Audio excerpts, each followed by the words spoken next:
So guys, let us start with the other part of the video that we had left earlier. So इधर तो हम लोग अभी cholinergic receptors का मतलब अच्छी तरह से स्ट्रक्चर भी स्टडी करेंगे एंड एवरीथिंग एल्स, ठीक है। तो अभी अपन आते हैं तो आपको पहले भी इंट्रोडक्शन बता चुका था कि what is acyl oxy group, what is ethylene group, what is quaternary ammonium group, ठीक है। नहीं तो हमने पहले से इंट्रोडक्शन में भी इसकी बात कर ली थी। अब हम बात करने वाले modification of quaternary ammonium group. Okay, I hope you can see the things clearly. अभी modification of quaternary ammonium group का मतलब क्या होता है कि जो अपना क्वार्टनरी अमोनियम ग्रुप है उसको आप मॉडिफाई कर रहे हो, ठीक है। अभी इसमें मतलब क्या बोलने की कोशिश कर रहा हूँ कि नाइट्रोजन के अलावा अगर हम कुछ प्लेस कर सकते चीज़ें तो हम प्लेस करने की कोशिश करेंगे। लेट्स से कि हमने नाइट्रोजन के अलावा हमने प्लेस किया आर्सेनिक, फॉस्फोरस और सल्फर, ठीक है। नाउ ये जितने भी एनालॉग्स बनाए गए जिसके अंदर नाइट्रोजन की जगह पर आर्सेनिक था, फॉस्फोरस था, सल्फर था, वहाँ पर वो कंपाउंड्स बहुत ही ज़्यादा लेस एक्टिव थे, उनको क्लिनिकली भी हम यूज़ नहीं करते। नाउ ओनली द कंपाउंड जिनके पास नाइट्रोजन प्रेजेंट है और उसके ऊपर पॉजिटिव चार्ज प्रेजेंट है, सी आप टर्शरी नाइट्रोजन यहाँ पर प्लेस नहीं कर सकते। So you need to have a nitrogen that is having a positive charge, and for that purpose you need to have a quaternary ammonium portion there in the compound. So basically it is written there that only the compounds having positive charge on the atom and position of nitrogen had appreciable muscarinic activity. Compound in which all the three methyl groups on the nitrogen are replaced by larger alkyl groups are inactive as agonist. तो of course inactive as agonist हम antagonist की बात नहीं कर रहे हैं वहाँ पर। एंटोनिस्ट की बात अगर करनी है तो जाके बैठ जाएंगे, ठीक है, वहाँ पर से बाइंड होके रह जाएंगे। यहाँ पर मैंने स्पेसिफिक बात की है कि हम लोग यहाँ पर सिर्फ एगनिस्ट की बात कर रहे थे, ठीक है, जो भाई बाइंड भी होगा और वहाँ पर फिजियोलॉजिकल इफेक्ट भी दिखाएगा, फार्माकोलॉजिकल इफेक्ट भी दिखाएगा। बट अगर आपको सिर्फ एंटागोनिस्ट जैसे यूज़ करना है तो आप यूज़ कर सकते हो, ठीक है। नाउ वही लिखा है यहाँ पर कि मतलब अपना जो मतलब 3 मिथाइल ग्रुप्स जो नाइट्रोजन के हैं अगर हमने लार्जर अल्काइल ग्रुप से रिप्लेस करके रखे तो you can use them as antagonist. सिर्फ बैठा के रखना है, सिर्फ प्लेस मतलब सीट गर्म करनी है तो आप कर सकते हो, ठीक है। बट अगर आपको सिर्फ सिंपल फार्माकोलॉजिकल इफेक्ट भी चाहिए then it's a different ball game all together. Now when the methyl groups are replaced by 3 ethyl groups resulting compound is cholinergic antagonist. Simple right, इसको आप एंटागोनिस्ट जैसे यूज कर सकते हो। Replacement of only one methyl group है an ethyl or propyl group affords a compound that is active but much less than acetylcholine. So अगर आपने सिर्फ तीनों में से तीनों रिप्लेस नहीं किया, आपने मतलब आपने सिर्फ एक ही रिप्लेस किया तो you can expect some things to जैसे चल जाता है यार, मतलब काम चला वो ठीक है। you can not have एकदम हाई इफेक्ट rather but थोड़ी सी इफेक्ट तो मिलेगी आपको, बट जितनी एसिटाइलकोलिन की फार्माकोलॉजिकल इफेक्ट जो हमको दिखता है एसिटाइलकोलिन से उतना आपको ऑफ कोर्स नहीं मिलेगा जब आप एक मिथाइल ग्रुप को रिप्लेस करोगे इथाइल या फिर जो भी प्रोपाइल से। अब आगे की बात करते हैं, तो अपना मॉडिफिकेशन हो गया अपना क्वार्टनरी अमोनियम पोर्शन का। बट व्हाट इफ हमने पर अभी एक बात आपको ये भी देखनी पड़ेगी कि जब अपन इसकी बात कर रहे हैं, ठीक है ना, अभी जब भी जितने भी ड्रग्स पढ़ने वाले हैं मतलब जितने भी ड्रग्स अभी वीडियोस में कवर करने वाला हूँ आज के वीडियोस के लिए स्पेसिफिकली, मैं बाद के वीडियोस की बात नहीं कर रहा हूँ, मैं अभी के वीडियोस की बात कर रहा हूँ जो मैं 2-3 और वीडियोस बनाने वाला हूँ आज। उसमें जो मैं ड्रग्स कवर करने वाला हूँ I am going to cover something around 6 drugs, I think yes, I am going to cover 6 drugs. तो 6 के 6 ड्रग्स में ऐसा किधर भी आपको देखने नहीं मिलेगा कि मैंने वो क्वार्टनरी अमोनियम पोर्शन को कुछ मॉडिफाई किया है, नहीं, बिल्कुल नहीं। मॉडिफिकेशन आपको कहाँ पर दिखेंगे, रादर मॉडिफिकेशंस आपको दिखेंगे एथिलीन ग्रुप के अंदर। यू विल हैव टू मतलब you will come across modifications in acyl oxy group. अभी जो कंपाउंड्स हैं, सबसे पहला कंपाउंड हम लोग पढ़ने वाले थे that is methacholine. That is nothing but modification of ethylene group, okay. तो उसमें हमने कोई रूल फॉलो करना पड़ता है जिसको हम बोलते हैं इंग्स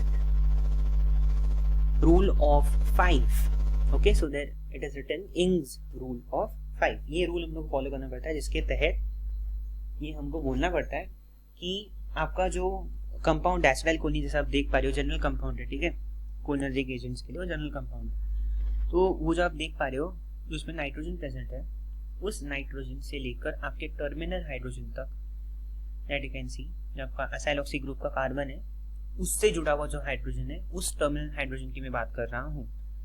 तो उधर इन दोनों के बीच में, that is your nitrogen and the terminal hydrogen के बीच में, there can be only 5 atoms, that is that.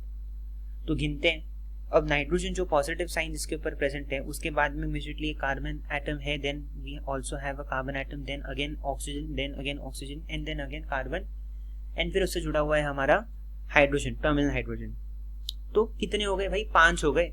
पर अभी इस 5 को अगर आप एक्सीड करते हो then you will have to face the consequences. थोड़ा सा आपका इफेक्ट कम हो सकता है या फिर बढ़ भी सकता है, तो देखते कम होता है कि बढ़ता है। सो इधर लिखा हुआ है that there should be no more than 5 atoms between nitrogen and terminal hydrogen for maximum muscarinic potency. Present concept demonstrates that the muscarinic receptor cannot successfully accommodate molecules other than acetylcholine and still produce its physiological effect.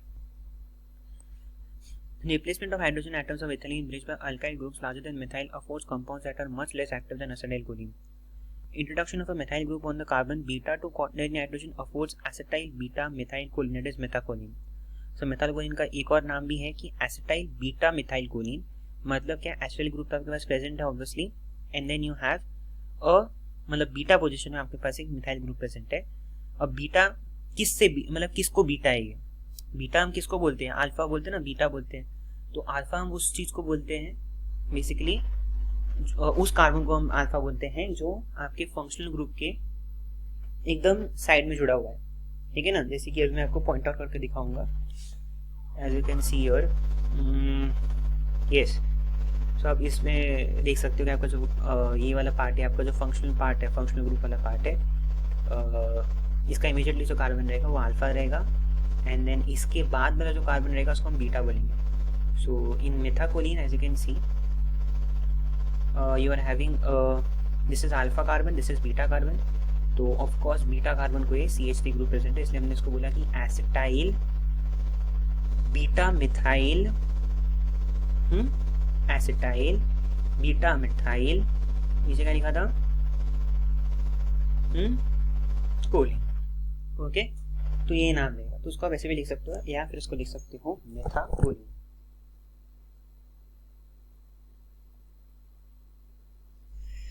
अभी आगे का part क्या बोलता है अपने को कि इसमें वही लिखा हुआ है कि अगर आपने रिप्लेसमेंट इस तरह से किया तो आपको ऐसा कंपाउंड मिलेगा। बट सपोज अगर आपने इस तरह का रिप्लेसमेंट नहीं किया and you did a replacement which is somewhat different, ठीक है, आपने कुछ डिफरेंट अलग किया है। यहाँ पर अभी जब अपन ने बीटा वाला बात की है तो बीटा पे जब हम लोग मिथाइल ग्रुप रखते हैं तो it is having a muscarinic potency almost equivalent to that of acetylcholine and much greater muscarinic selectivity than nicotine. तो ऑफ कोर्स इसका ज़्यादा इफेक्ट हम लोग को कम नहीं मिला, सेम टू सेम इफेक्ट आ रहा था। हमको लगा था कि एच ग्रुप को करने से कुछ हो सकता है, यस होता अगर आप मिथाइल के जगह पे इथाइल या प्रोपाइल डालते, क्योंकि आपने ऑलरेडी ये स्टेटमेंट रीड किया है ऊपर कि replacement of hydrogen atoms of ethyne bridge by alkyl groups larger than methyl affords compounds that are much less active than acetylcholine. तो यहाँ पर तो हमारा रूल फॉलो हो रहा है भाई, मिथाइल ग्रुप चलता है, मिथाइल ग्रुप अगर प्रेजेंट है तो इतनी इफेक्ट जो है कम नहीं होगी, नेग्लिजिबल कम होगी बट नहीं होगी ऐसा इतना। बट अगर हम लोग शायद से मिथाइल अगर नहीं डालते कुछ और डालते तो you know things could have been different. अब दूसरा हम लोग मॉलिक्यूल देखते हैं, methyl group on the carbon alpha to the quaternary nitrogen affords acetyl alpha methylcholine. Okay, then we have activity relative to acetylcholine is reduced at both muscarinic and nicotinic receptors. तो in case of alpha positions, ठीक है, अगर आपने किया तो वो of course यार मतलब क्योंकि वो आपका फंक्शनल ग्रुप के एकदम पास में प्रेजेंट वाला कार्बन है और उससे जुड़ा हुआ है अपना मिथाइल ग्रुप, तो आप खुद सोच सकते हो यार कि मतलब यू नो थोड़ी स्टेरिक इनिवेशन होगी। स्टेरिक इनिवेशन की बात मैं जब करता हूँ तो उसका मतलब ये होता है कि बल्कि ग्रुप्स आ जाएंगे एक दूसरे के पास, बहुत यू नो एक दूसरे के एकदम पास में है वो, तो वो क्लोज प्रॉक्सिमिटी की वजह से हम बोल सकते हैं कि स्ट्रेन आने की वजह से वी कैन से कि वो रिसेप्टर जो है वो क्या बोलते हैं अपन उसको, अच्छे से अकोमोडेट नहीं कर पा रहे हैं मॉलिक्यूल को, इसके लिए उसकी हम पोटेंसी बोलते हैं कि कम हो जाते हैं। हाउएवर जब हमारा बीटा पोजीशन पे मिथाइल प्रेजेंट था तो हम बोले कि ये इफेक्ट जो पोटेंसी है एसिटाइलकोलिन की भी उतनी ही थी जितनी, मतलब सेम ही पोटेंसी, कुछ डिफर नहीं हुई जब हमने बीटा पोजीशन पे डाला था। पर जब हमने अल्फा पोजीशन पे डाला तो you can think of something like that कि भाई ये बल्कि ग्रुप्स आ गए हैं, एकदम एक पास में आ गए हैं, तो स्ट्रेन बढ़ जाता है। एंड ऑफ कोर्स उस स्ट्रेन की वजह से things don't go in the right way and that is why potency भी कम हो जाती है। अब हम बात करते हैं M receptor displays TDO selectivity for enantiomers of methacholine. इसका मतलब क्या होता है कि मेथाकोलिन जो रहता है उसके पास उसका हम एनांशियोमर बना सकते हैं, एक एस एनांशियोमर एक आर एनांशियोमर है। अब क्या है कि जब अपन एस एनांशियोमर की बात करते हैं इट इज इक्विपोटेंट विद एसिटाइलकोलिन, कुछ प्रॉब्लम नहीं होगी। बट अगर आप उसकी आर एनांशियोमर की बात करें मेथाकोलिन की, तो ऑफकोर्स उसका जो पोटेंसी है वो अप्रॉक्सीमेटली 24 लेस पोटेंट हो जाएगा। सो acetylcholine esterases hydrolyze S enantiomer much lower than acetylcholine. The R enantiomer is not hydrolyzed by acetylcholine esterase and even acts as a competitive inhibitor of the enzyme. So racemic methacholine produces longer duration of action than acetylcholine. इसका मतलब क्या हुआ कि आपका potency तो कम नहीं होने वाली, ठीक है ना। ऐसा बिल्कुल नहीं होगा कि आपका मेथाकोलिन गया और रिसेप्टर को बाइंड ही नहीं हो पाया, नहीं, रिसेप्टर को बाइंड एकदम मस्त होने वाला है।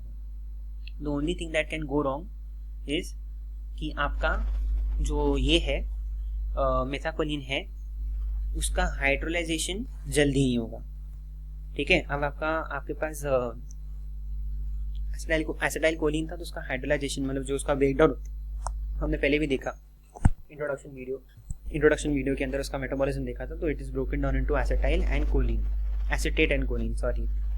तो वैसे ही मेथाकोलिन भी ब्रेक डाउन होगा, पर उसका हाइड्रोलाइजेशन will not be fast, ठीक है, it will be slower as compared to acetylcholine, नहीं बोले। Then we'll come on to modification of acyloxy group. When an acetyl group is replaced by higher homologs, less propionyl butyryl, the resulting esters are less potent than acetylcholine. Acetylcholine is rapidly hydrolyzed by acetylcholine esterase, so acyloxy group can be replaced with functional groups which is more resistant to hydrolysis. So synthesis of carbamic acid esters of choline, carbachol, a potent cholinergic agonist, possesses both muscarinic and nicotinic activity. Now carbonyl carbon of carbamates is less electrophilic, so they are more stable to hydrolysis than carboxylic esters. अब इसको हम लोग और देखने की कोशिश करते हैं क्या एग्जैक्टली लिखा हुआ है यहाँ पर। उन्होंने ये लिखा है कि जब आपने एसिटाइल, अभी अपन ने सबकी बात कर ली, बचा कौन सा ग्रुप अपना, एसिटाइलऑक्सी ग्रुप। तो उस एसिटाइल ग्रुप को अगर अपन ने किसी और चीज से रिप्लेस किया, जैसे कि कार्बमिक ग्रुप से कार्बामेट, इधर लिखा है ना, किस ग्रुप से हमने अगर रिप्लेस किया इसको, तो if we replace it with other things, okay, जो रेजिस्टेंट है टू हाइड्रोलिसिस, जो बाइंड तो हो जाएंगे, पर जब हाइड्रोलिसिस की बात होगी, जब ब्रेकडाउन की बात आएगी, तो ऑब्वियसली वो ब्रेकडाउन जल्दी नहीं होंगे। तो synthesis of carbamic acid esters of choline, carbachol, a potent cholinergic agonist, possesses both muscarinic and nicotinic activity. The carbonyl carbon of carbamates is less electrophilic, so they are more stable to hydrolysis than carboxylic esters. तो of course मैं ये बात कर सकता हूँ कि basically इसका hydrolysis जल्दी नहीं होगा। जब भी आपको बाद में समझ में आएगा इन द लेटर वीडियो, जब हम लोग एग्जैक्टली इसकी बात करेंगे, ठीक है। It is going to come in further detail in the other videos. So अभी नेक्स्ट वीडियो में हम लोग बात करेंगे मस्कारिनिक एजेंट्स, एसिटाइलकोलिन, मेथाकोलिन, जो डिस्ट्रीब्यूटर्स हैं, ठीक है। अभी के लिए इतना काफ़ी, और आई थिंक नहीं, अभी के लिए इतना काफ़ी है, वैसे भी 1 मिनट ही बाकी है, और अभी के लिए तो इतना काफ़ी है।